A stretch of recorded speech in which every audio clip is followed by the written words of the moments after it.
Greetings, and more greetings to you, good people. My name is DJ Holly, and welcome to Point 5 Creative Studios. Chitubu che content, chitubu chisingapu, chitubu chinonwane munuese, chitubu chakavenekwa chikawongororwa nana mazvikokota kunzi aiwaka chitubu ichi chine content iri healthy, content yakachena yakakodzera ngechikonsumwa nemunhu akaita kunge iwewe. Ndosaka uri panapa muzvara nhasi. So if it's your first time here, please hit the subscribe button and the notification bell so that you don't miss out on any exciting content uploaded. Right, that tange zuva on a positive note. Takasimba zvinhu zvichienda kumbera handitika. I know video iri nogona kundisa pama1 vanhu vakawanda nogona kundituka pamusoro pevideo iri, but chandoda kungotaura ndechekuti happy independence kumazimbabwenzi mese.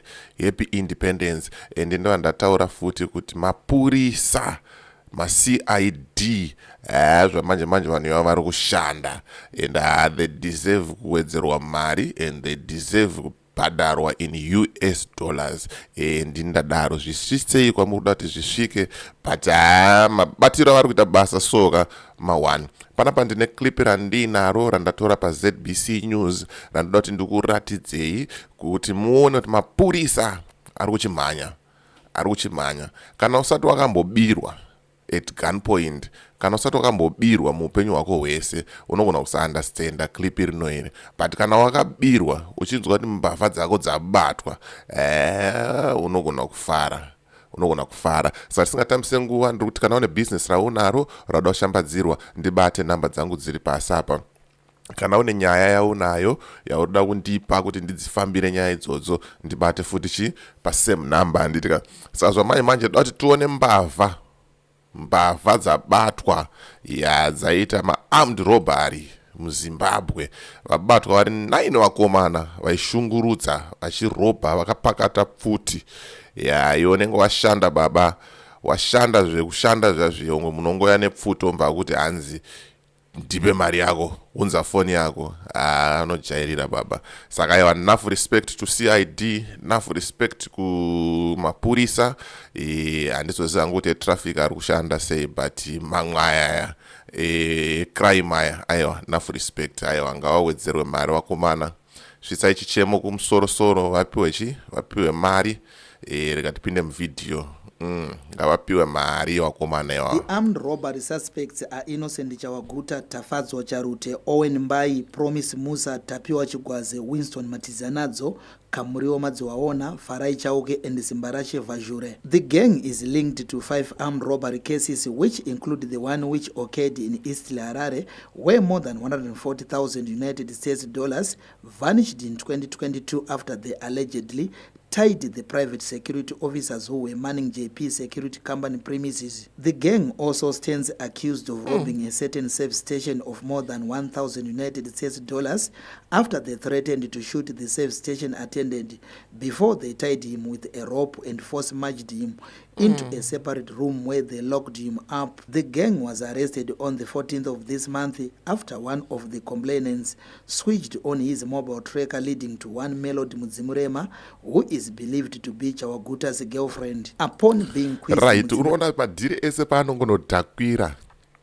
pazvinodhakwira. Kana uri mbavha ka handisi kukurudzira umbavha, handisi kuita sei, but ndikukurudzira kuti at least ita unge une mafoni 2 yaunoparisa mhosva isingafe yakabaka neyaunobatwa nevanhu yavanokuziva kuti aiwa iyi ndo yako chaiyo.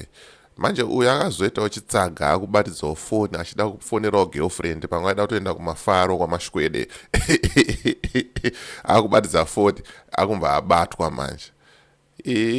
Ndozvandikuudza kuti mutactic zvamanje ka crime unit baba padheni ka vari kuita basa, vari kurova chaiko. Baba batwa 1, pabatwa 1, baba batwa 2, pabatwa 2, baba batwa 3, kusvika ku9 baba vese vabatwa. Mbavha baba.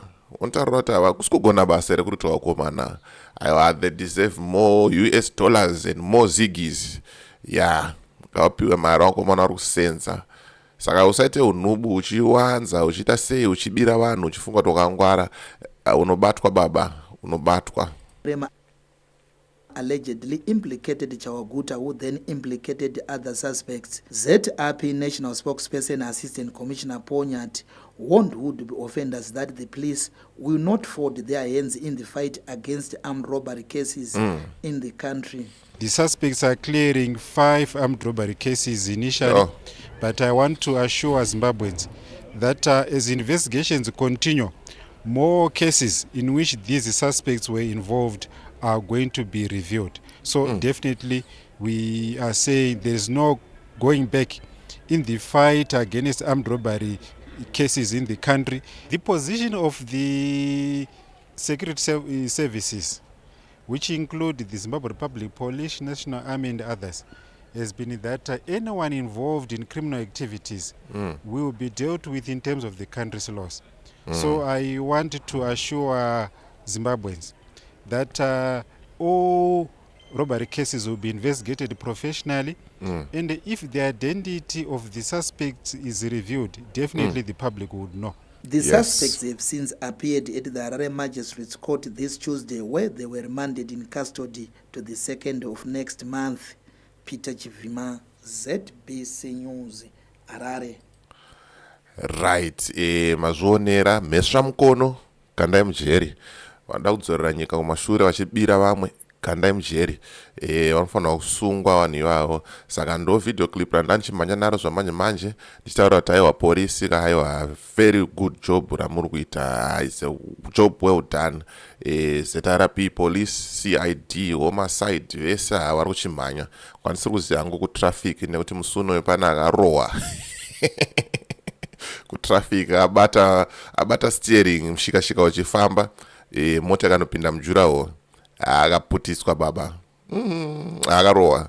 Saka handisi kuziva hangu kutraffic kuti vari kuita sei, but kumwe kumaunits uku aiwa inini hangu personally I'm happy ende basa rambai muchirohwa wakomana. And then kutraffic ikokuko chinjaiwo maitiro wakomana, chinjaiwo maitiro. Unongopiwawo $10 yako, piwa $20 wosiya munhu oenda. Zvekuzoda kuita force wakuda kubata mudrive mune vanhu 5-10 mumota, dai yakakudubuka mota iyoyo yofa kana kuti dai yakanodhuma munhu.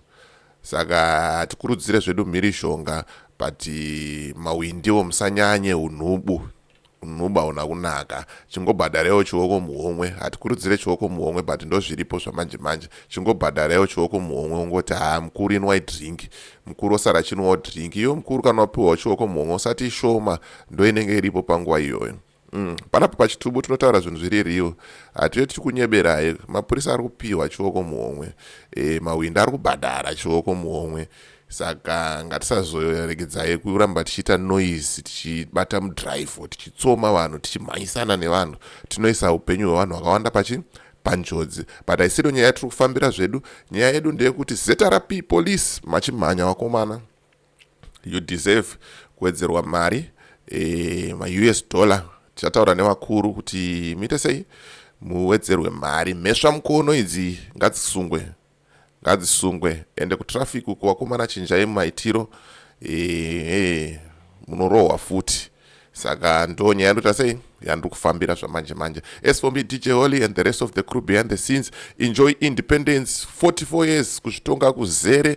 Asiri kunakirwa nazvo soro yambuya ako. Tobatana muvidheo rinotera.